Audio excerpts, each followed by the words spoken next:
Lepas kita mata, dia pergi ke telinga. Hendaklah engkau jaga telingamu daripada mendengar perkara bid'ah. Atau seumpamanya. Dr. Siti Zubaidah, pensyarah saya di Universiti Malaya, pakar undang-undang jenayah syariah, turut bersama dengan kita pada pagi ni, Dr. Siti Zubaidah Ismail. Atau seumpamanya, atau perkataan yang jahat, atau perkataan yang sia-sia, atau menyebut-nyebut kejahatan orang lain. Kan? Imam Ghazali pesan pada kita, dia kata bila Allah Subhanahu Wa Taala beri kepada kita telinga ni, jangan kita duk dengar benda-benda yang tak elok. Jangan kita duk dengar benda-benda yang tak elok, kerana Allah jadikan kepada kita telinga untuk kita dengar benda-benda yang elok. Antara benda-benda yang tak elok dia sebut di sini antaranya perkataan yang jahat. Duk sembang, duk dengar benda-benda hak tak apa nak elok. Bukan takat dia dengar, dia pergi cerita pada orang, dia bawa keburukan-keburukan tu. Hari ni lagi banyak tuan-tuan nak sebarkan keburukan ni, guna Facebook, guna WhatsApp, guna blog dan sebagainya. Berpunca daripada dia dengar. Semalam kita tengok punca daripada dia tengok. Hari ni punca daripada dia dengar. Kan? Atau perkataan yang sia-sia, duk dengar benda-benda lara. Dengar benda-benda lara. Kadang-kadang tuan-tuan, ada orang ni, dia boleh duduk kedai kopi. Dalam musim PKP, abang man kita polis dia pun tahu. Jenuh nak kepung budak-budak muda, orang tua hak ketegak. Kan? Orang tak bagi keluar rumah, depa keluar pergi duduk je kedai kopi sembang. Ada tuan-tuan, hak tukang pergi duduk kedai kopi ni, dia bukan sembang pun, dia tukang dengar. Dengar ni, ialah saya dengar ada satu tip daripada seorang sahabat. Dia kata nak duduk kedai kopi lama bukan payah. Dia kata kena pandai bohong. Kena pandai sembang bohong. Ini insya-Allah lah bab mulut kita akan tengok esok pagi. Pada hari ni kita tengok bab telinga. Kan? Jadi ni dia dengar macam-macam, dia dengar sampai tak ada filter. Dia pun tak tahu hak mana betul, dia pun tak tahu hak mana salah.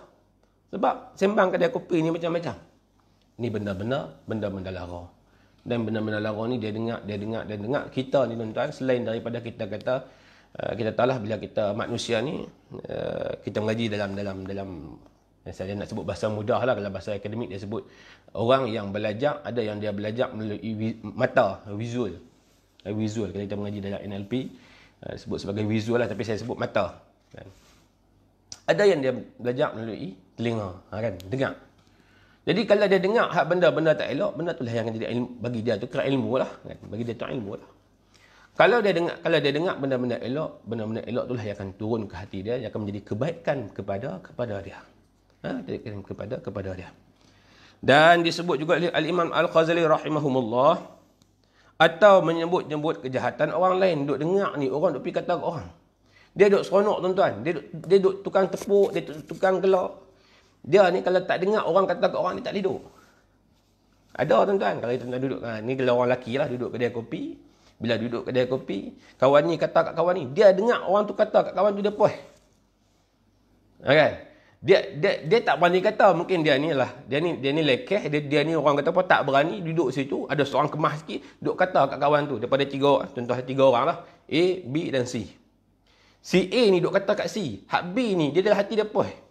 Padan muka, aku tak boleh kata, padan muka. Selalunya jadi pada siapa? Jadi pada orang bawahan lah, dia kerja, dia tak puas hati kepada pengurusan, contoh lah. Kan? Hak ni kata, dia pun kata, puas, kan? Macam kita lah tuan-tuan, kita duduk dalam masyarakat kita ni kan. Semalam ada seorang sahabat tanya, dia kata Tok Imam ni duduk agih ni, kenapa zakat tak boleh pantau seorang-seorang? Tak puas hati lah. Kan? Kita pun ceritalah sebabnya satu. Oh, dia kata. Kan? Mai kata tak puas hati kat orang ni macam-macam lah. Kan? Macam-macam.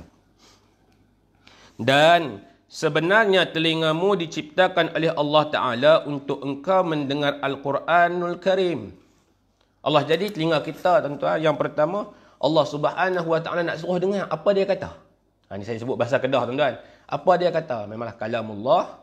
Allah suruh kita dengar apa dia kata. Kan? Tuan-tuan bayangkan. Kalau kat sini ada ayah dan ada mak. Bilalah anak-anak kita ni kita bagi nasihat dia tak mau dengar. Kita tarik telinga dia tuan-tuan. Kita jangan tarik mata, kita tarik telinga. Kita kata apa hang ketegak sangat ni aku. Hang ketegak sangat ni. Aku nasihat hang tak mau dengar. Walaupun kita kata taklah bagus marah anak macam tu, tapi tu realiti masyarakat. Dia tarik telinga, apa tak mau dengar ni. Tuan-tuan bayangkan, pak, mak, anak, dia nasihat anak tak mau dengar pun dia marah. Apalah Allah Subhanahu Wa Taala yang jadikan kita bagi rahmat pada kita. Disebut oleh Al-Imam Ghazali rahimahumullah, tangan kita, mata kita ni semua amanah daripada Allah Subhanahu Wa Taala, dia bagi kita pinjam. Bagi kita pinjam, tak kena bayar, free. Dia bagi kepada kita free, amanah dia suruh telinga guna elok-elok je. Dengar apa yang aku kata, hampa nak kena dengar. Kan? Dengar yang aku kata, hampa nak kena dengar. Pertama dengar apa? Dengar kalamullah lah. Allah Taala nak pesan. Mak, pak, pesan ke anak pun dia boleh ungkit. Dia kata, aku sia-sia aku mengandung kat hang 9 bulan, beranak kat hang, belah hang sampai besar, dulu daripada kecil sampai besar. Tak mau dengar cakap no. Tegak no. Mak ni kalau dia marah level terakhir, kalau dia marah sampai ke tahap dia memang marah sungguh-sungguh, dia kan kata, aku kata hang tak mau dengar. Tegak sungguh, mak. Kan? Tetapi Datuk Azura turut bersama dengan kita pada pagi ni, daripada Putrajaya, Cik Yusof, Muhammad Aidi. Kan? Telinga. Sebab itulah dalam Al-Quran disebut kepada kita, Allah Taala rakamkan. Bila mana manusia sebut, Allah kata, A'udzubillahi minasyaitanirrajim, bismillahirrahmanirrahim, wa qalu law kunna nasma'u aw naqilu ma kunna fi ashabis sa'ir. Dan mereka berkata, kalaulah kami dulu orang yang mendengar. Wa qalu law kunna nasma'u. Kalaulah kami dulu orang yang dengar. Tuhan suruh kita mai dunia dengar kalamullah. Kalaulah kita kata dekat akhirat ni, kalaulah kita dengar. Au naqilu ma kunna fi ashabis sa'ir. Kan? Kami dengar, lepas dengar dia proses pergi ke akal. Akal dia generate. Oh, dia kata benda ni tak betul. Ini kata hubungan, tuan-tuan. Pergi ke telinga, naik ke akal fikir, dia kata, sudah tentu hari ini kami tak akan jadi ahli neraka. Allah rakamkan siap-siap, tuan-tuan. Dalam Quran Allah cerita dah siap-siap. Aku bagi pada hampa telinga, hampa dengar. Kalau hampa menyesal, dah aku tunjuk pada kamu, dekat akhirat nanti akan ada orang yang menyesal. Takkan sampai kita nak duduk depan Allah, Allah Ta'ala bentangkan kepada kita ketika mana Allah sebut dalam Al-Quran, walau tara izil mujrimuna nakisu ru'usim 'inda rabbihim. Ketika mana saat kita duduk di akhir akhirat, duduk depan Allah Subhanahu Wa Taala, duduk tengah berdiri. Ru'usihim 'inda rabbihim. Kita duduk dalam keadaan kita, kepala kita tunduk. Di sini Dr. Siti Zubadah kita pakar jenayah syariah. Al-mujrimin ini orang yang penjenayah. Walaupun di sini sebut sebagai orang-orang berdosa. Waalaikumsalam Datuk Azura. Orang-orang yang berdosa, orang-orang yang membuat jenayah. Saya nak bagi faham. Di sana tu orang yang berdosa lah. Kalau kita pergi ke court, kita pergi ke mahkamah. Ada kita pernah tengok orang duduk dekat mahkamah dia action. Tak, tuan-tuan, banyakkan dia tunduk kepala, dia tangan duduk di belakang, dia duduk dalam keadaan dia malu. Manusia berdiri, al-mujrimin ini, duduk depan Allah Subhanahu Wa Taala, berdiri, dia tunduk kepala dalam keadaan dia menyesal. Dia dah menyesal satu bab lah tadi. Dia kata, kalaulah aku dengar dulu, hari ni aku takkan jadi macam ni. Duduk, tunduk kepala. Dia kata pada Allah Subhanahu Wa Taala, Rabbana absarna wa sami'na. Ya Allah, ya Tuhan kami, hari ini kami dah nampak dengan mata kepala kami. Ya Allah, apa yang kamu kata kat dunia dulu, akhirat macam mana, apa yang kamu kata dulu, alam, saat-saat sakaratul maut macam mana, saat-saat pindah pada sakaratul maut, pergi kepada alam barzakh macam mana, tuan-tuan. Bila kita mati, kita pun, orang yang mati ni dia tahu. Dan sebut dalam sebuah hadis Nabi SAW, orang yang baik, orang yang beriman, bila dia mati, di saat-saat dia mati tu, dalam hati dia duduk tertunggu. Terima kasih Cikgu Mak Isa. Dia tertunggu-tunggu, dia kata, cepatlah. Duduk tunggu apa lagi ni, bawa aku ke kubur. Dia tak sabar nak dikebumikan. Tetapi bagi orang yang ingkar pada Allah Subhanahu Wa Taala, pada ketika tu dia akan sebut, celakalah. Hampa ni nak bawa aku pergi mana? Hampa ni nak bawa aku pergi mana? Tuan-tuan, dia merasai. Waktu tu baru dia kata pada Allah Subhanahu wa taala, Rabbana absarna wa sami'na farji'na na'mal salihan inna muqinun. Kembalilah kami kat dunia ya Allah. Ada ulama sebut dia minta kembali ke dunia tu sebab apa? Sebab dia nak balik semata-mata nak duduk di dunia, nak menyebut kalimah subhanallah. Semata-mata dia nak balik, dia nak memuji Allah Subhanahu wa taala. Kan? Sesungguhnya hari ini kami orang-orang yang beriman. Ulama bahas panjanglah. Keimanan yang ada ketika mana kita duduk dalam neraka, duduk di mahsyar dalam keadaan dosa-dosa kita dibuka, waktu tu dah tak berguna tuan-tuan. Hari ini kita nak ambil peluang, termasuk tuan-tuan, termasuk diri saya. Sebab tu saya kata bila kita mengaji bab tasawuf, kita mengaji, kita didik diri kita, kita tengok banyak lagi benda-benda yang kita nak kena buat. Kita duduk dalam tempoh, kita pun tahu. Kadang-kadang kita kerja pagi, petang, siang, malam, kita pun tak ada nak retreat, nak buat treatment kat diri kita ni. Dalam bahasa orang putih disebut sharpen the saw. Sharpen the saw ni yang pertama dari sudut knowledge, kita pergi cari, kita mengaji. Knowledge ni ada dua. Yang pertama reveal knowledge, ilmu wahyu daripada Allah Subhanahu wa taala. Yang keduanya acquired knowledge.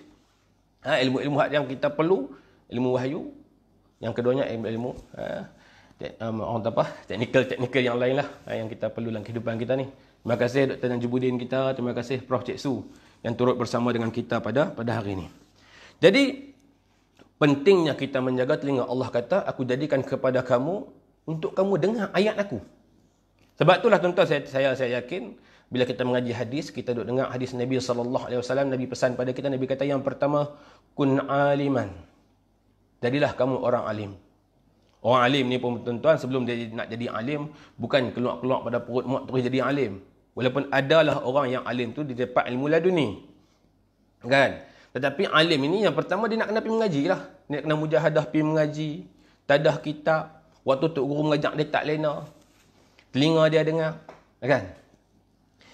Au muta'alliman. Kan? Ataupun orang yang mana dia orang alim. Kalau tak boleh nak jadi orang alim, kita pergi tangga yang kedua. Kita pergi jadi orang yang menuntut ilmu. Kita pergi mengaji. Hari ini platform luas. Kan? Platform luas. Kita boleh mengaji. Baru ni saya saja kongsilah dengan tuan-tuan. Bila dibuat kajian, tesis PhD saya buat dengan Dr. Subhi. Dekan, bekas dekan lah sekarang ni pensyarah di UM. Kajian berkaitan dengan penggunaan YouTube dalam kalangan generasi muda bagi tujuan mengaji ilmu agama. Saya tengok dari sudut teori media. Bila kita buat sampling, dalam sampling di kalangan pelajar lelaki, perempuan, pelajar-pelajar berlatar belakangkan agama dan bukan berlatar belakang agama. Daripada kita ambil zon utara, selatan, timur, barat, Sabah, Sarawak. Bila kita tengok pola penggunaan YouTube dalam kalangan generasi muda ni, tengok ada tak beza? Di antara lelaki, perempuan, hak mengaji agama, hak tak mengaji agama, mengikut umur. Tak ada beza tuan-tuan, semua tengok. Hari ni dalam keadaan kita ada handphone, semua. Walaupun kita tak boleh nak ni. Tapi hasil kajian ni, orang menggunakan medium online untuk mengaji. Orang nak menggunakan medium online untuk mengaji. Walaupun dia tak tengok live, tapi bila dia ada masalah, dia akan cari masalah tu dalam YouTube. Dia akan Google masalah tu dalam Facebook. Itu hasil dapatan cara ringkas lah. Kan? Nak kongsikan. Makna kata, nak mengaji ni, nak dengar, nak mengaji ni, tang mana-mana boleh mengaji. Dalam tempoh PKP, sebab tu saya selalu sebut pada kawan-kawan yang ada ilmu, apa sudah ilmu, gunakanlah ruang medium teknologi yang ada ni untuk sebarkan ilmu. Tak kisahlah ilmu Quran ke, ilmu akademik ke, gunakanlah ruang dan kepakaran kita, investlah sikit, beli peralatan, lighting duduk depan dan sebagainya, belajar. Walaupun kita kata tak pandai, malu. Memang peringkat mula malu tuan-tuan, saya dulu pun malu. Ya kan? Tetapi rugilah kita kalau kita duduk dalam PKP sebulan, dilajak pergi 2 bulan. Kalaulah tidak boleh ada perhimpunan sampai bulan 12. Medium ni kita tak gunakan untuk sampaikan ilmu. Dengan ilmu yang kita ada, ianya satu kerugian. Terima kasih Cikgu Raja Samihat. Terima kasih Ustaz Amin kita. Kita gunakanlah platform ni. Kita pun mula-mula kita sekurang-kurangnya, walaupun tak ramai yang dapat manfaat daripada apa yang kita kongsikan, tapi tetap akan ada. Tetap akan ada. Kita pun kadang-kadang kita down, kita kongsi dekat Facebook, tengok 3 orang. Tuan-tuan, kita ni Kalaulah kita orang yang kita buat tu 3 orang, Nabi SAW dulu pun bawa Islam macam tu lah. 13 tahun tuan-tuan bawa Islam di Mekah. Dalam riwayat sebut waktu perjanjian Hudaibiyah, pengikut Nabi ni hak betul-betul dalam 45 orang something lah. Nah, lepas tu baru dia mula ramai. Lama mana tuan-tuan, bukan saat. Kan takat kita hari ni yang ikut kita, kalau macam kuliah subuh pagi ni tadi 3 orang, ni dah naik ke 20 orang, turun 18, 19. Okey lah. Sekurang-kurangnya kita pergi surau pun kadang-kadang 5 orang ke 10 orang. Kita ajak Quran pun kadang-kadang 3 orang. Sekurang-kurangnya ianya memberi manfaat kepada kita. Dan Nabi sebut pada kita, kalau tak boleh jadi orang alim, kalau tak jadi orang yang menuntut ilmu, au mustami'an, dengar pun cukup dah. Dengar. Nah, abang kata telinga kita ni function dia cukup besar. Telinga dia ni fungsi dia cukup luas. Kita dengar. Kita dengar. Au mustami'an. Au muhibban. Islam Allah Ta'ala ni sayang sungguh pada kita ni. Nak dengar pun malah. Tapi kita ni, bila orang buat mengaji, ada orang pergi mengaji di masjid, kita ni tak boleh duduk panas bungkuk. Pergi hantar kari pak, pergi hantar bengkang, pergi hantar nasi lemak. Sebab dia cinta. Penuntut ilmu ni, Tok Guru masak, Tok Guru makan dia masak. Ni tak tahu muhibban, orang yang mencintai. Orang yang mencintai, orang yang mengaji, mencintai ilmu ini, pengajian ilmu ini. Wala takun khamisan, jangan kita jadi yang kelima, yakni orang yang membenci. Bukan tak benci tuan-tuan, halang. Duk peleceh. Halang ni macam-macam jalan lah peleceh. Dia tu buat live ya, macam-macam dia nak peleceh. Tak terang mana pun. Aku tahu lah dulu nak ngaji tak terang mana pun. Macam ni. Kan? Nabi sebut fatahlik. Dan orang ni orang yang celakalah bagi dia. Tu nak abang kata pada kita, pentingnya telinga. Dengar. Jangan sampai kita menyesal jumpa Allah Subhanahu Wa Taala di akhirat. Waktu tu kita menyesal, kita sebut kalaulah kami ni orang yang dengar waktu kat dunia dulu, orang duk pesan macam-macam, kan? Apalah nak jadi. Kan? Kemudiannya, dan hadis-hadis Rasulullah sallallahu alaihi wasallam dan hikmah-hikmah para aulia. Yang keduanya tuan-tuan, dengar ni, yang pertama dengar kalam Nabi sallallahu alaihi wasallam, hadis-hadis baginda Nabi sallallahu alaihi wasallam. Terima kasih Ustaz Husni daripada PPZ, untuk guru saya lah, kan? Pakai hadis kita daripada pakai syariah kita, kan? Dengar hadis Nabi, dia tusuk masuk ke hati. Dengar kata-kata para aulia, untayan hikmah orang-orang, para aulia, orang-orang alim, ahli hikmah. Tuan-tuan, kadang-kadang kita ni duk khalid mengaji. Baru-baru ni Allah Ta'ala bagi ruang dan peluang pergi ziarah tok guru. Saya pergi cari beberapa tok guru, kira beberapa hari sebelum PKP tu pergi sampai ke petani. Bila kita pergi tuan-tuan, depa ni orang, kita nak kita kata kadang-kadang tu dia orang biasa, bagi kita tu dia tu hebat tok guru, tetapi biasa duduk dalam kampung. Tapi bila dia cakap tu tuan-tuan, dia masuk ke hati. Kita duduk ni tersandar. Kita mari kita saya ni ada hajat sikit. Sekian tu. Dia pun bagi kalam dia tu. Kalam dia ni orang kata pum. Masuk dalam hati ni, kata ya Allah. Kan? Dia tembak satu. Ini kata kalam-kalam ahli hikmah. Kan? Dia bagi nasihat yang ikhlas. Sebab dia pun kerja, dia pun bukan kata dia ada gaji. Kan, pergi ke petani itu dah kebetulan jumpa dengan seorang tok guru kami pun, dia lah ada hajat. Bila pergi bukan kenal pun tuan-tuan. Sampai dekat masjid Jamiat Petani duduk. Sampai turun-turun kereta, tengok ada seorang orang pakai jubah bawa anak murid. Saya kata ni mesti tok guru besar. Saya pun ambil satu beg dalam kereta tu, bagi turun, bagi sikit, bawa sikit bantuan makanan lah. Lepas bila masuk dalam masjid, tengok-tengok dia khutbah di Masjid Petani. Masjid Petani ni tuan-tuan, kalau dekat Al-Ustaz ni macam Masjid Zahir lah.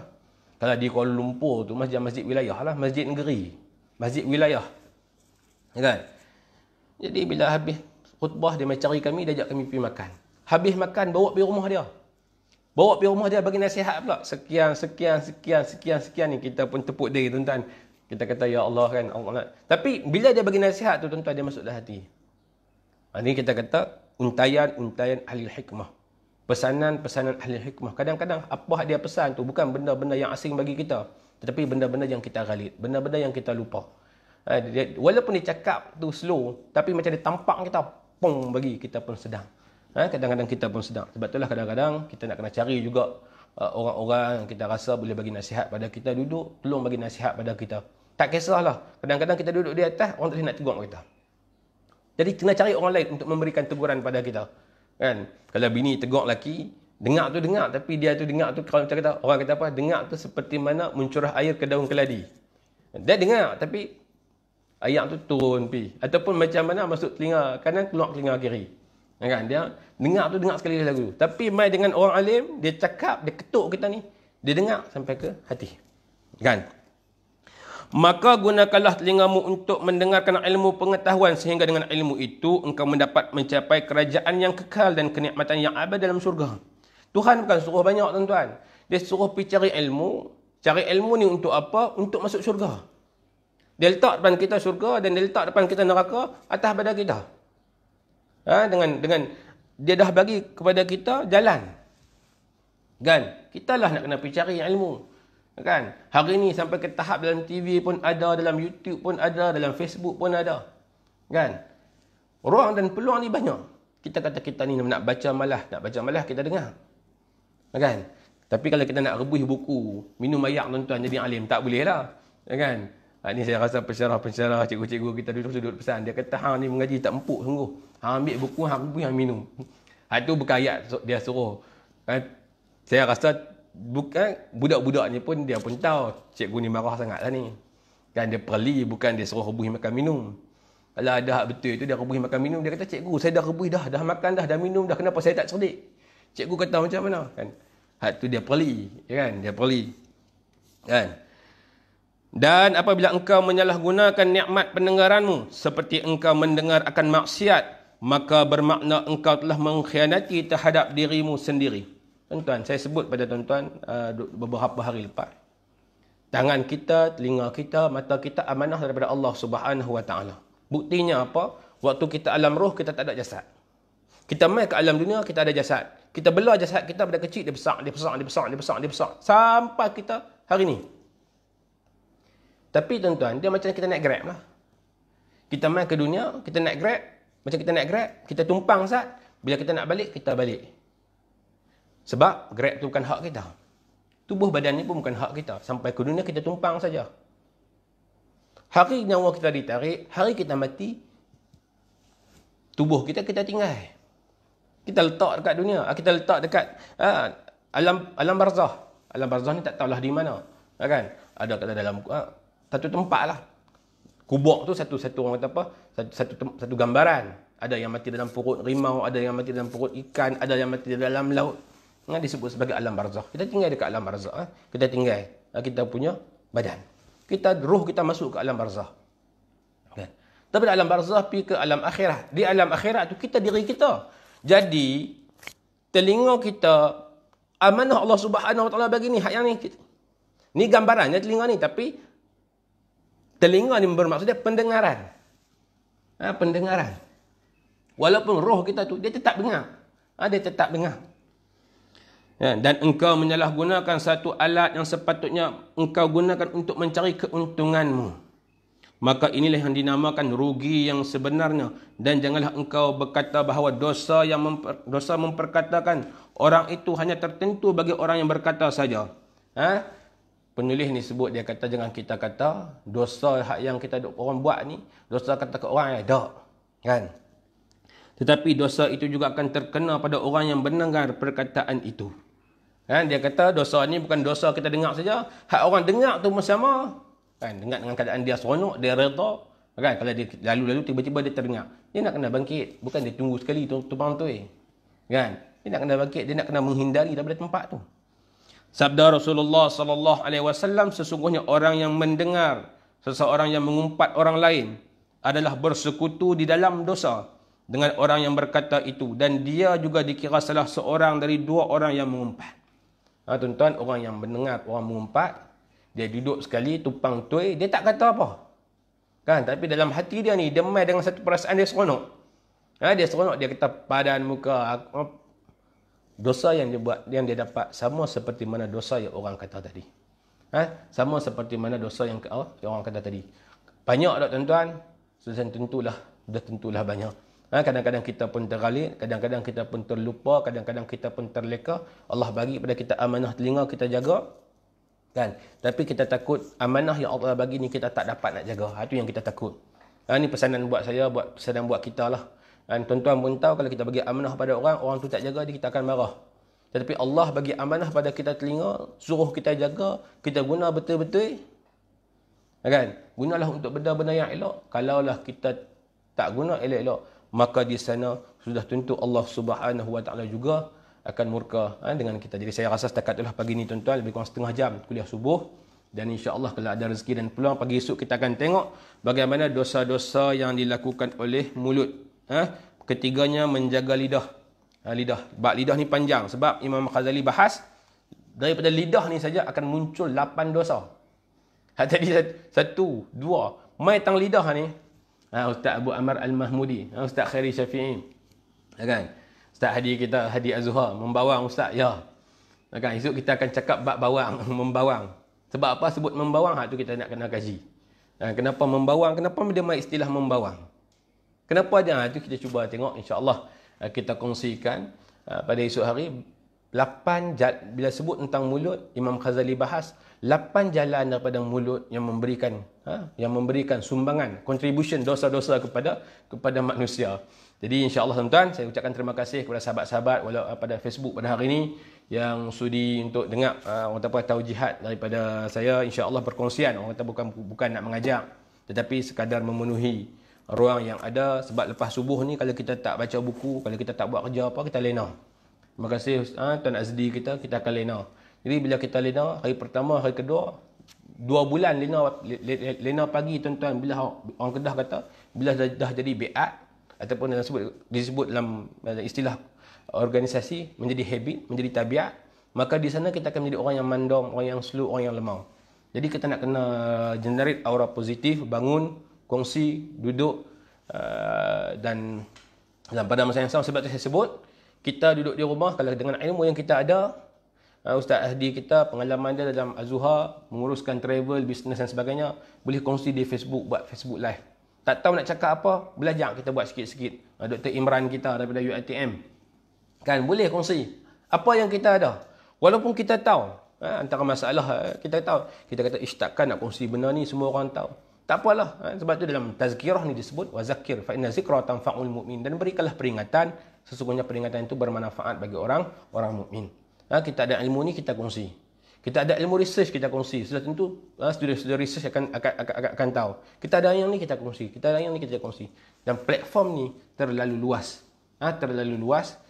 Mana kata orang boleh akses bila-bila pengajian kita, orang boleh akses bila-bila perkongsian kita, dan orang boleh ambil pengiktibaran. Dan sudah tentu bila kita mati pun dia adalah pahala yang berterusan selain daripada buku yang kita tulis. Nak tulis buku tuan-tuan tak mudah. 6 bulan baru boleh keluar sebuah. Tapi nak cakap sejam ni, kita tak handphone depan kita ni, kita boleh cakap. Ilham kita minta lah pada Allah Subhanahu Wa Taala, mudah-mudahan Allah Subhanahu Wa Taala beri kepada kita ilham yang baik. Terima kasih Cikgu Raja, insya-Allah ada rezeki dan peluang saya duk start dengan Ustaz Firdaus untuk buat live. Kongsi bagaimana kita nak buat live. Apa peralatan-peralatan yang perlu ada. Tuan-tuan nampak cerah. Kita pakai backlight. Ada lampu. Pasang backlight, pasang depan. Kos mahal tak? Murah je, pergi beli kedai RM2. Tarik wayar pasang, nak pergi nampak lampu tepi, nak pergi nampak lampu bawah, nak pergi nampak lampu depan. Semua ni benda-benda yang kata modal rendah. Tetapi kalau tengok di sebalik tabir, selera lah. Tetapi kita nak gunakan ruang ni untuk apa? Untuk berdakwah, ataupun kita nak gunakan ruang ni untuk berkongsi. Disebut dalam proses PKP ni paling kurang kita cuba dan kita cuba, terutamalah kita golongan-golongan pendidik yang kita boleh ambil ruang ni untuk kita kongsikan ilmu kita dengan masyarakat kita, insya-Allah. Bismillahirrahmanirrahim. Alhamdulillahirabbil alamin, wassalatu wassalamu ala asyrafil anbiya'i wal mursalin wa ala alihi washabbihi ajma'in. Allahumma shalli ala sayidina Muhammadin tibbil qulubi wa dawaiha wa afiyatil abdani wa shifaiha wa nuril absari wa dhiyaiha wa ala alihi washabbihi wa barik wa sallim.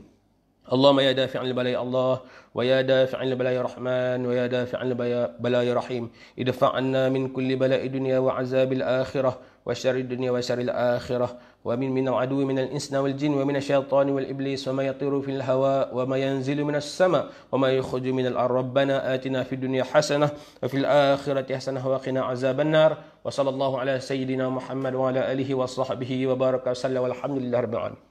InsyaAllah kalau ada rezeki esok pagi kita jumpa lagi. Aqulu qawli hadza wa astaghfirullahal azim li wa lakum. Assalamualaikum warahmatullahi wabarakatuh.